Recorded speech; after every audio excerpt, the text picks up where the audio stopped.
that might be a good place to transition over to, like, if you want to call it post-COVID life, even though we're not really post-COVID, because a lot of that discussion's been happening now. Obviously, we'll use the James Bond film as an example. You know, a lot of people in Melbourne are excited that the fact that they can go to the cinema now and actually watch it again, or watch it in the cinema itself. And this is an example of an activity that people are now starting to get back to in terms of restrictions coming off, etc. I mean, we're going to talk about Melbourne a bit here, but a lot of this sort of applies to many places, in the sense that we've just had announcements that virtually most of the restrictions have come off that were COVID related. There's different rules now in terms of isolating. There's no secondary close contacts anymore for the purposes of contact tracing, and et cetera, et cetera, et cetera. So now everyone's excited. They're all opening the doors. They're getting out there. They're doing things, and I think there's this initial burst of trying to recapture what they were doing in maybe 2019. These sort of activities. The nightclubs were open at 11:59 p.m. on Thursday night. The second that the restrictions came off, they were all in there going at it and all that sort of thing. And it just there's like I don't know if it's a cloud that's hanging over it, but it's like it's not really over, and it's sort of impacted in other ways. So there was this whole discussion around the Melbourne CBD, and are people going to come back to it in any great way, shape or form? There's a lot of building developments that have happened in the last few years, office, towers being built. And now the question is, are there going to be enough people to actually fill out these tenancies? Because so many people have demonstrated that they can work from home, etc. So and especially looking forward, if we look forward over the next 3 months, I can't imagine people rushing back into the Melbourne CBD in the lead up to Christmas, for instance. They might come in 1 day a week or 2 days a week or whatever, but they're already projecting that they won't probably be back in good numbers until February next year. And then there's the whole cascading effect of what that does for businesses in the CBD, et cetera, et cetera. So for all the euphoria of, we're back to, normal life and blah, blah, blah, I feel like there's a dark undercurrent under there that still hasn't been resolved and will take some time to actually wash through the system, which we'll probably see during the course of next year. Yeah, well, look, I tend to agree with that. I think, when you've had a change in circumstances lasted for 2 years, that has changed people's behaviours, their social behaviours, restricted their behaviours. Maybe nightclubs will bounce back because everyone is 17 or 19 or whatever age. You sort of go to those venues. That's something you just have to do, and I get it. But for more mundane things like work and shopping and even just going out, I think this could have had a big impact on us. You've already just said that, given the way things have gone over the last couple of years, you're happy to stay at home and wait for a feature to come on a streaming service. I think that you can extend that across dining. I think you can extend it across many different activities, social and otherwise, and work.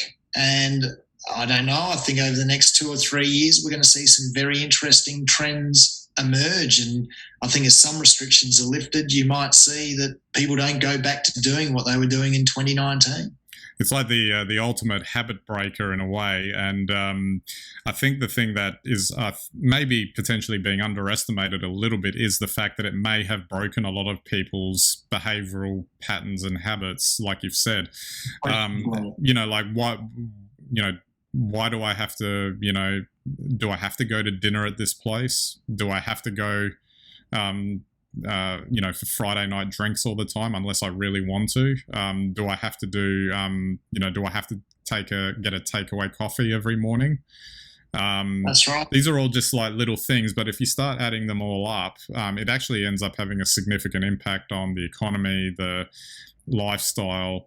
And I just can foresee that, like anything, when it's, economic related, that changes will happen, and you'll start to see that manifest physically with the buildings and the structures and everything and infrastructure that's put in place, et cetera, et cetera.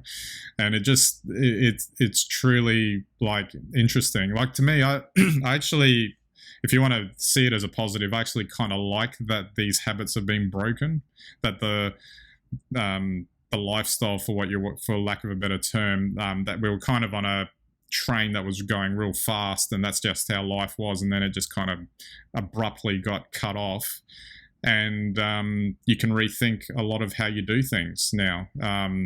Like even just as simple as the fact that this was forced on us, but the fact that conceptually in my head, I know that I don't have to be locked into sitting in my cubicle 5 days a week anymore.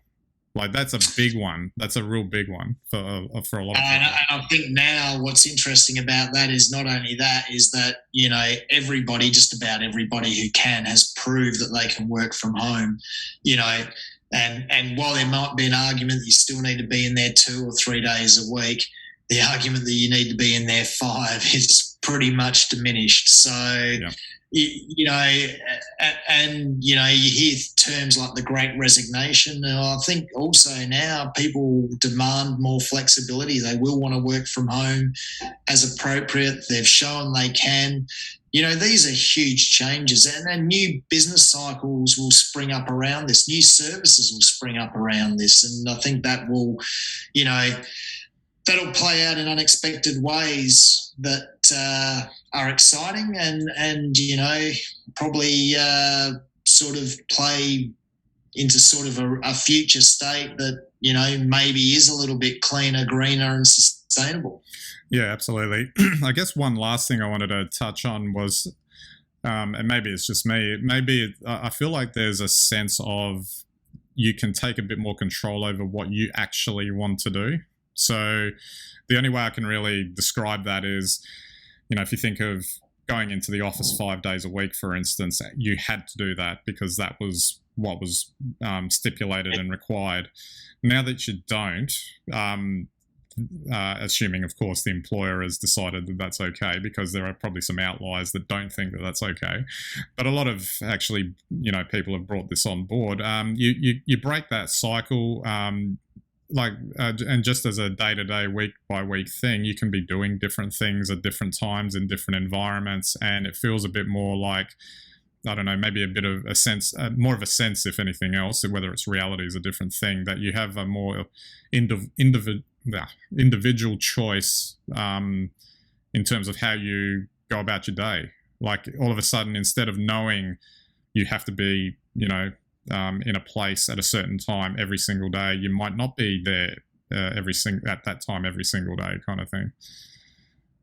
Yeah, I agree. I think there's a lot of opportunity for this, and I think people have woken up to it. So how that impacts how people live in the future, whether they move away from city centres, whether the push away from centralisation of work continues, is fascinating. But like I say, I think, we'll see this over the next couple of years. So as we emerge from COVID, there won't be any going back to the way things were, as we probably have known all along, be a new normal. And the very last point I want to make too is bringing it back to things like going out to dinner or having a coffee or whatever. There's basically, at the moment, a migration of it out of a CBD environment, and there's, hubs happening in the suburbs now where, they've had a massive influx of new business that never was there before. And again, another example of how a whole lifestyle change can just change the economy quite radically in terms of how these things play out. Oh, that's right. So, I think the way, property sort of plays out, the value of property, and what we see in, suburbia now as well, will change once again. A lot of local governments are trying to create small business hubs. And, when they started these projects, 3 years ago, they would have been small business hubs. Theoretically today, there's no reason you couldn't build an extra sort of story on top of a local shopping mall and put businesses up there, offices, shared spaces, whatever you need. And then once again, you have a whole new environment that becomes a lot more local and hopefully more community based. And, once again, that puts paid to everybody tramping into the CBD. Absolutely. All right, I might wrap it up there. And I'm kind of excited by some of this, actually. Obviously people running around now trying to do the old school things that they used to do, I find sort of amusing. But I actually am looking forward to some of the new effects of what all of this could be, because it just means that it'll be something interesting, something different, and sometimes variety or novelty is needed from time to time. We all need a bit of that in our lives, that's for sure.